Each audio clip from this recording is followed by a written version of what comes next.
사도행전 1장 3절은요, 주님이 부활하신 후에 40일간 이 땅에 머무시면서 제자들에게 하나님 나라의 일에 대하여 가르치셨던 것을 이야기하고 있습니다. 보통 주님의 마지막 말씀, 승천하시기 이전의 마지막 말씀 하면 떠오르는 말씀이 무엇이지요? 아마도 대부분 마태복음 28장 19절 20절 말씀을 떠올릴 것입니다. 오늘 본문이지요. 그러므로 너희는 가서 모든 민족을 제자로 삼아 아버지와 아들과 성령의 이름으로 세례를 베풀고 내가 너희에게 분부한 모든 것을 가르쳐 지키게 하라. 볼지어다 내가 세상 끝날까지 너희와 항상 함께 있으리라. 아멘. 그런데요, 마태복음의 이 마지막 말씀은 보다 큰 틀에서 우리가 이해를 해야만 합니다. 이 말씀만 딱 띄어서 이해하면 곤란하다는 거예요. 단순히 주님이 마지막으로 전도와 선교에 대해 또 양육에 대해 제자 삼음에 대해 말씀하셨으니까 전도와 선교가 중요하다고 그렇게만 이해해서는 곤란하다는 거예요. 왜 전도와 선교가 중요한지, 왜 모든 민족을 주님의 제자로 삼아야 하는지 근본적인 이유를 우리가 알아야 하기 때문입니다. 이유를 아는 것이 굉장히 중요해요. 이유. 모든 일이 다 그렇듯이 내가 지금 하는 일이 그리고 앞으로 해야 할 일이 무슨 의미를 가지고 있는지, 왜 해야만 하는지 그 이유를 잘 알지 못하면 일을 제대로 해낼 수 없습니다. 큰 결단을 하고 시작한 일도 금세 시들해져 버립니다. 점점 소홀해지다가 결국엔 포기하게 돼요. 정말 어쩔 수 없이 해야 하는 일이라면 중도에 포기하지 않고 어떻게든 꾸역꾸역 하겠지만 그 일을 왜 해야 되는지 그 의미와 이유를 모르면 그 일을 하는 내내 힘들고 괴로울 수밖에 없습니다. 죽고 싶을 정도로 힘이 들 수 있어요. 내가 도대체 이 일을 왜 해야 하는지 모르면 그렇다는 거죠. 전도하고 선교하며 양육하여 제자로 삼아야 하는 우리의 일도 마찬가지예요. 막연하게 주님이 하라고 하셨으니까, 승천하시기 전에 마지막으로 하신 말씀이니까, 그러니까 해야 한다는 생각만으로는 충분하지 않다라는 거예요. 충분한 동기가 안 된다라는 거죠. 아들 청개구리가 비가 오는 날마다 우는 이유는 내가 바로 옆에 있는 엄마 청개구리의 묘가 빗물에 떠내려갈까 봐 걱정이 되어서입니다. 비가 올 때마다 개굴개굴 울어대는 아들 청개구리가 처량하고 구슬프지요. 정말 안타까운 것은 이 아들 청개구리가 그렇게 울지 않아도 될 뻔했기 때문입니다. 비 올 때마다 울 필요가 원래는 없었어요. 왜 엄마 청개구리가 자기한테 냇가에 묻어달라고 했는지, 왜 그런 유언을 했는지 그 이유를 제대로 바로 알았더라면 비가 올 때마다 엄마 청개구리 묘를 걱정하며 울 필요가 없었다는 거예요. 엄마 청개구리가 아들 청개구리에게 자신을 냇가에 묻어달라고 유언을 남긴 이유를 아들 청개구리 빼고 우리는 다 알고 있습니다. 그렇죠? 평소에 아들 청개구리가 무슨 말만 하면 반대로 했기 때문이에요. 앉으라 그러면 일어나고, 일어나라 그러면 앉고, 자라 그러면 깨어서 놀고, 놀라 그러면 누워서 자버리고, 학교에 가는 날이면 학교에 안 가고, 학교에 안 가는 주말이면 책가방을 둘러매고 도시락을 싸달라고 해서 학교에 가버리고, 아이고 말하자면 끝이 없어요. 엄마 청개구리가 아들 청개구리를 떠날 때가 되자 걱정이 됩니다. 내가 떠나면, 내가 눈을 감으면 이 아들 청개구리가 나를 안전한 곳에 묻어줘야 하는데, 그래야 아들 청개구리도 마음이 편할 텐데 이 양지 바른 곳에 묻어달라고 하면 분명 말을 안 듣고 냇가에 묻을 테니 어쩌면 좋을꼬 고민을 합니다. 그러다 엄마 청개구리에게 좋은 생각이 떠올랐어요. 무조건 거꾸로 하는 아들 청개구리이니 냇가에 묻어달라고 하면 양지 바른 좋은 명당에 묻어줄 거라는 묘안을 생각해내었습니다. 그래서 죽기 직전에 아들 청개구리에게 자신을 꼭 냇가에 묻어달라고 신신당부를 합니다. 꼭 냇가에 묻어다오. 내가 죽거든 꼭 냇가에 묻어야 된다. 엄마 청개구리가 그런 유언을 남기고 눈을 감자 아들 청개구리가 하필 그때 철이 듭니다. 하필 그때 철이 들어요.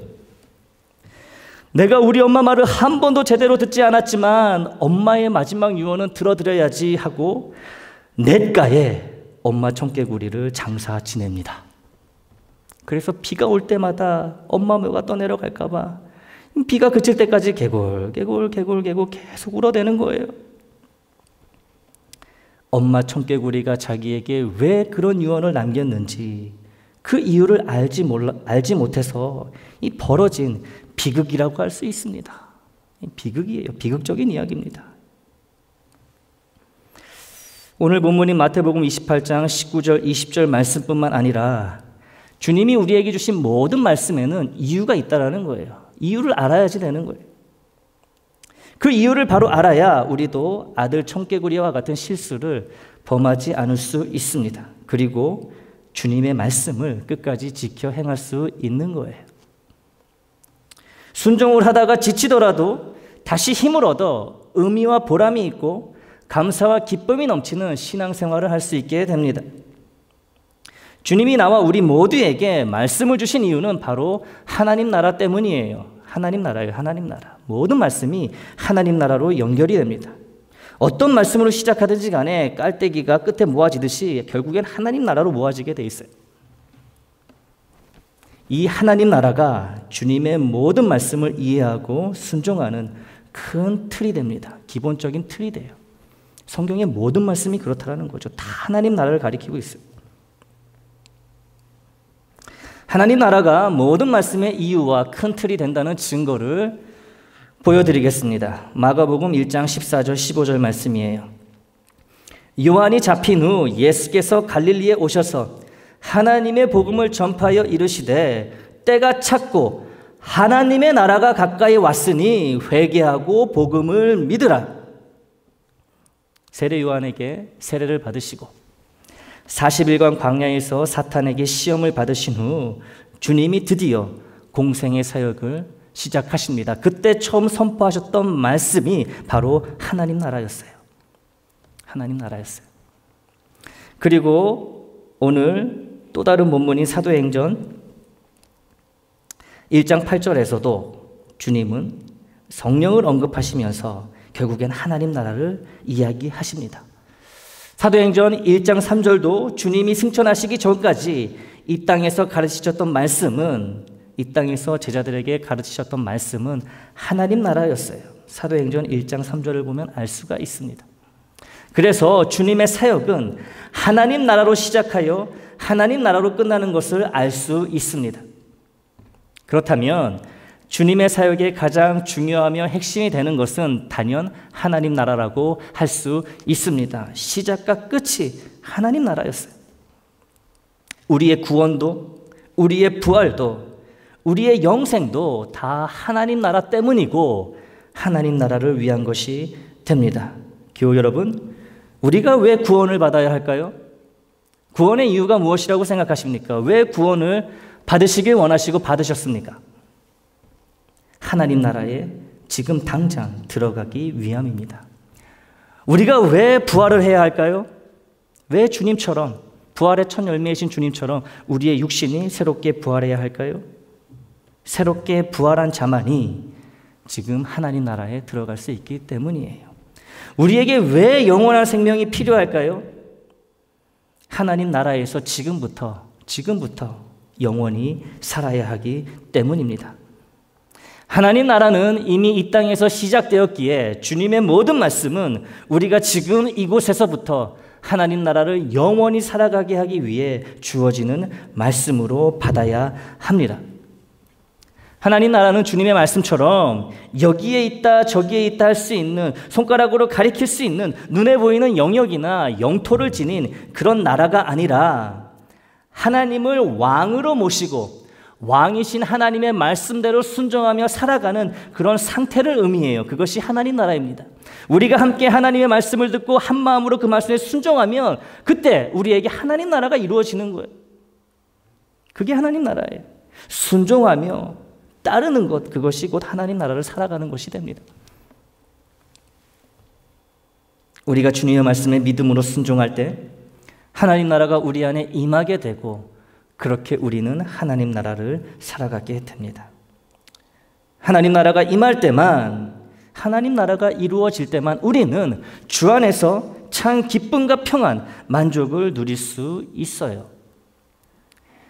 장차 다가올 미래에 있을 천국에서뿐만 아니라 지금 살아가고 있는 여기에서도 하나님 나라를 살아가며 기쁨과 평안, 만족 가운데 하나님을 찬양하며 살아가도록 하는 것, 이것이 바로 주님이 이 땅에 오신 이유이고 십자가에서 우리의 죄를 대신해 돌아가신 이유이며 사흘 만에 부활하신 이유이고 승천하신 후 다시 오시는 이유가 됩니다. 하나님 나라 때문이라는 거예요. 그래서 구원 받으셨습니까? 라는 이 질문은 지금 하나님 나라를 살고 계십니까? 라는 그런 질문과 똑같은 거예요. 천국, 즉 하나님 나라는 막연한 미래의 나라가 아니라 구원받은 우리에게 지금 당장 임재하여 우리가 거할 수 있는 매우 구체적이고 실제적인 나라입니다. 그러므로 전도와 양육을 통해 제자를 삼으라는 마태복음의 주님의 마지막 말씀은 하나님 나라의 임재와 하나님 나라가 주는 기쁨과 평안을 모두가 알고 맛보고 누리기를 원하시는 주님의 마음에서 이해를 할 수 있어야 합니다. 기쁨과 평안, 은혜와 축복이라는 하나님 나라를 모든 민족이 지금 여기에서부터 살아가기를 주님이 너무나 간절히 원하시기에 선교하고 가르치고 제자를 삼으라는 말씀을 승천하시기 전에 우리에게 주신 거예요. 하나님 나라 때문에 모두가 하나님 나라를 지금 이곳에서부터 살아가라고. 그래서 주님이 오셨고 마지막에도 이런 말씀을 남기고 떠나신 거예요. 하나님 나라입니다. 우리의 구원은요, 육신의 사망 이후 하나님 나라에 들어가는 것이 목적이 아니라 지금 여기 이곳에서부터 주님이 재림하시고 새하늘과 새 땅이 나타나고 그리고 그 이후로 영원토록 하나님 나라를 살아가는 것이 목적입니다. 이곳에서부터, 지금 여기에서부터 하나님 나라를 살아가는 것이 우리의 구원의 목적이 된다는 거예요. 이유가 된다는 거예요. 먼 훗날의 이야기가 아닙니다. 천국 들어가는 게. 예수를 믿어 구원을 받은 우리의 삶은 반드시 지금 이곳에서부터 하나님 나라를 살아가는 것이 되어야 합니다. 구원을 받았지만 장차 미래에 임할 하나님 나라만 바라보며 사는 것은 나쁜 것도 틀린 것도 아니지만 참으로 안타까운 일일 수밖에 없습니다. 마치 배가 너무 고픈 상태에서 최고급 레스토랑에 갔는데 이 메인 요리가 나올 때까지 식욕을 돋구는 에피타이저를 하나도 안 먹고 고집스럽게 버티는 것과 같기 때문이에요. 이거 얼마나 안타까운 일입니까? 최고급 레스토랑에 갔어요. 시간에 맞춰가지고 차근차근 최고급 에피타이저가 나옵니다. 근데 그걸 안 먹어요. 나는 메인 요리만 먹을 거야. 배는 고픈데 메인 요리 나올 때까지 기다립니다.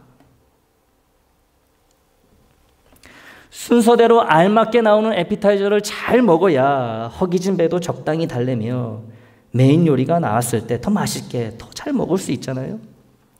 그런데 메인 요리만 생각하고 배에서 꼬르륵 소리가 나는데도 참으며 에피타이저를 거들떠 보지도 않는다면 이미 돈은 다 지불했는데 에피타이저 값까지.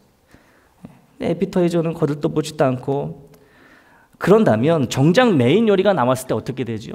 급하게 먹다가 체하거나 양껏 먹지도 못하게 됩니다. 지금 이곳에서 우리가 누릴 수 있는 하나님 나라는 장차 임할 하나님 나라에 비하면 불완전한 것이 맞습니다. 온전한 하나님 나라라고 할 수 없어요.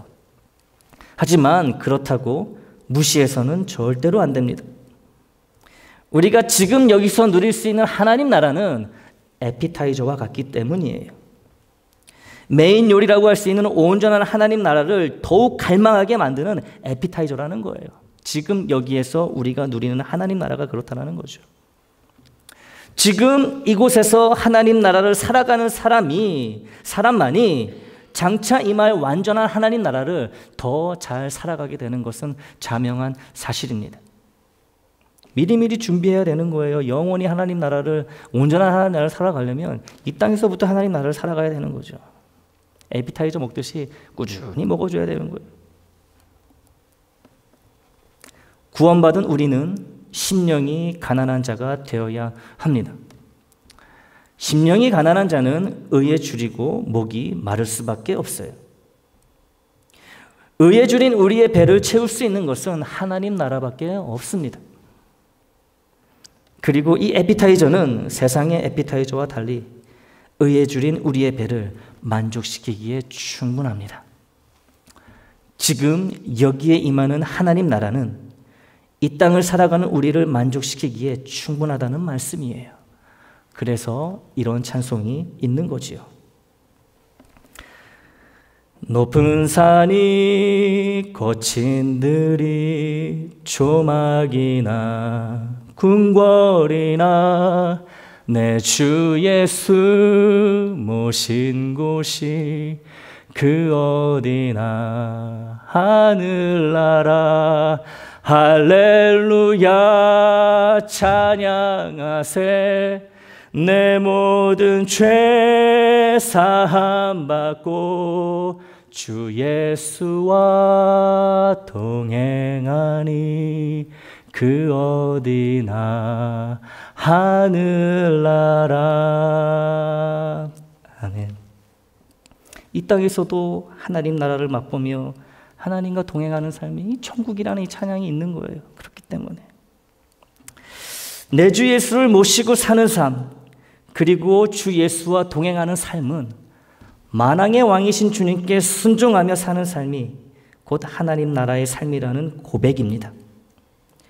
의에 줄여 있는 배를 지금 채워야 하고 우리는 지금 채울 수 있습니다. 이 줄인 배를 나중에 채우려고 기다릴 필요가 없어요. 참을 필요가 없습니다. 지금 당장 해결할 수가 있으니까. 순종하면 하나님 나라가 임하게 되고 줄인 배가 채워진다는 거예요.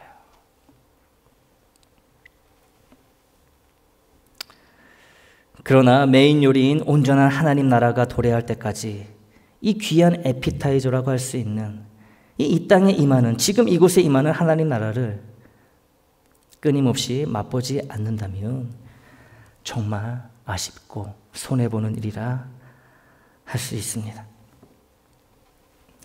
끊임없이 지속적으로 이 땅에서 하나님 나라를 누리는 것이 우리의 신앙생활의 관건이라고 할 수 있어요. 나 구원받았습니다. 나 예수 믿어서 구원받았습니다. So what이에요. 예. 그래서 뭐 어떻다는 거예요?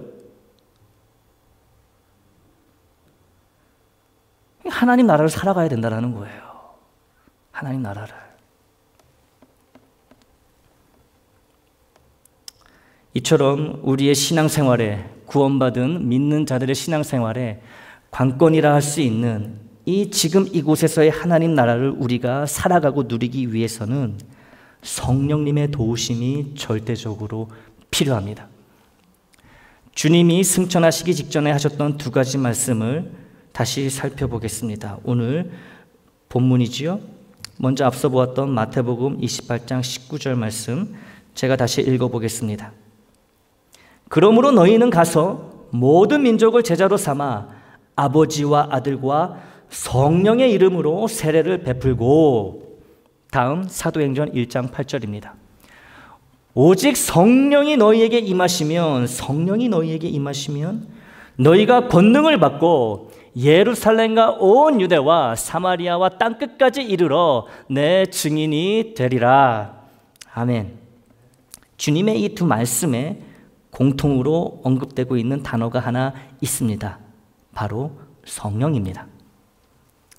모든 민족이 하나님 나라를 이 땅에서부터 살아갈 수 있도록 바로 이 이유 때문에 주님은 우리에게 제자를 삼고 주님의 증인 곧 복음을 증거하라고 말씀하셨습니다. 그러면서 주님은 이를 위해 성령님의 도우심이 반드시 필요하다고 우리에게 알려주고 계십니다.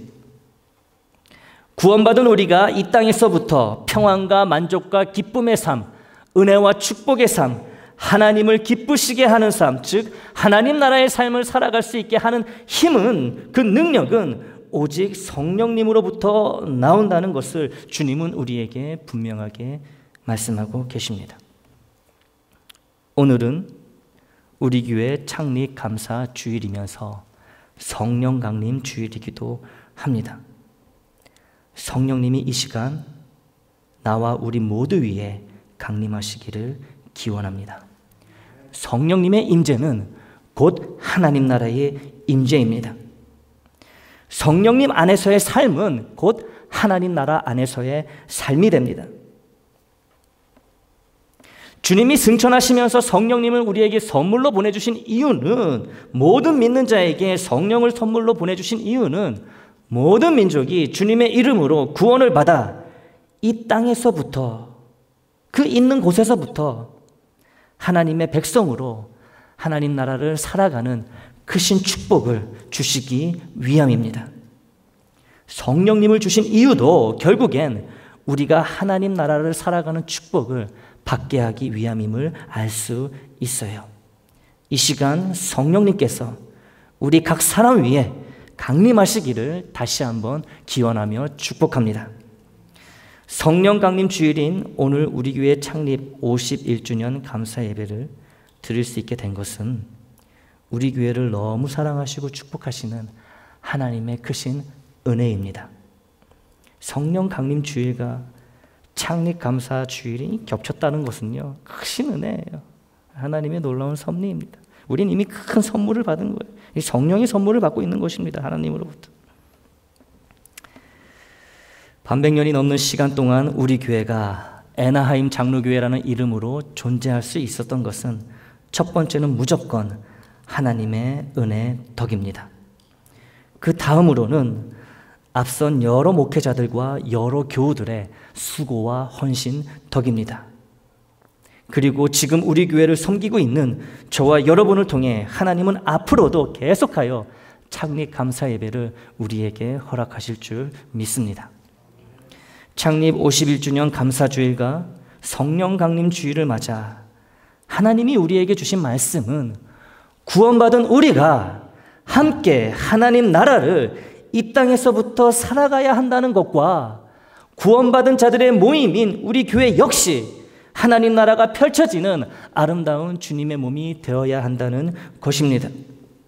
그러기 위해서는 주님이 보내주신 성령님을 우리가 함께 받아야 합니다. 마가의 다락방에서 120여 명이 함께 모여 전심으로 기도할 때 성령님이 함께 모여있는 그들 각자에게 강림하셨듯이 우리가 지금처럼 교회로 모여 함께 열심히 기도할 때 우리 각자에게, 그리고 우리 교회 위에 성령님이 충만히 강림하실 줄 믿습니다. 그렇게 나와 우리는 강림하시고 내주하시는 성령님의 능력으로 하나님께 순종하며 하나님 나라를 살아가게 되고, 그런 우리가 함께 모인 우리 애나하임 장로교회는 하나님 나라가 이루어지고 하나님 나라를 세상으로까지 넓혀나가는 은혜의 조소가 될 것입니다. 성령님의 권능과 은혜를 사모하며 의지할 때 구원받은 우리는 하나님이 주인 되시는 하나님 나라를 살아가게 되고, 우리 교회는 주님께 순종하는 하나님 나라가 이루어지며 또 하나님 나라를 이루어 나가는 구원의 방주가 될 줄 믿어 의심치 않습니다. 이 땅에 임하는 하나님 나라의 축복이 창립 51주년을 맞은 우리 애나하임 장로교회와 우리의 삶 가운데 성령님의 도우심으로 차고도 넘치게 되길 우리 주님의 이름으로 축원합니다.